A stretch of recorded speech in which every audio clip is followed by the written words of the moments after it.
இந்தாங்க ப்ளவுஸ் தைக்கணும். எப்போ வேணும் அதை சொல்லுங்கம்மா. இன்னைக்கு சாயந்தரம். அப்படியா? ஆமாக்கா. நோ ப்ராப்ளம், கூலா தச்சு கொடுத்துறேன். சரியா? சரி. ப்ளவுஸ் காசோட எக்ஸ்ட்ரா 1000 rupees. நோ டபுள் சார்ஜிங்லாம் வாங்க மாட்டேன். Only extra 1000. ஆமா. சரி, அப்ப நான் கொண்டு ஓடிடுறேன் வந்த வழியவே. இதத்தே நான் எதிர்பார்த்தேன். இந்தாங்கம்மா. அக்கா என்ன அவகிட்ட இப்படி சொல்லிட்டு அவங்க வந்த வழியே பார்த்து போயிட்டாங்க. ஏம்மா, என்னால் உண்மையிலே சீசன் நேரத்தில் முதல் நாள் கொடுத்து மறுநாள் கொடுத்துட்டு அன்னைக்கே கொடுத்துட்டு அவசரமாக கேட்குறாங்க. நம்ம சொன்னாலும் புரிஞ்சுக்கிற மாட்டாங்க. டபுள் சார்ஜுன்னு சொன்னோம், ட்ரிபிள் சார்ஜுன்னு சொன்னால் கேட்க மாட்டேன்ட்டாங்க.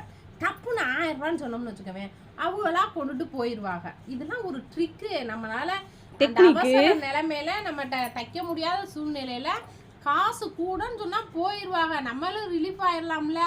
அதனாலதே முன்னாடியே ஒரு வாரம் 10 நாளைக்கு முன்னாடி கொண்டு வந்து கொடுத்தா அழகா தச்சு. அது உண்மைதான், அது நியாயமான வார்த்தை. நம்ம சொன்னோம்னா இப்பதான் சேலை எடுக்க போனோம், இப்பதான் சட்டை எடுக்க போகணும் பஞ்சாயம் வைக்கிறாங்க. சரியா? இந்த மாதிரி பேசிட்டா உடனே போயிடுவாங்க. நீங்க இதை ஃபாலோ பண்ணிக்கோங்க சிஸ்டர்ஸ். ஓகே, பாய்.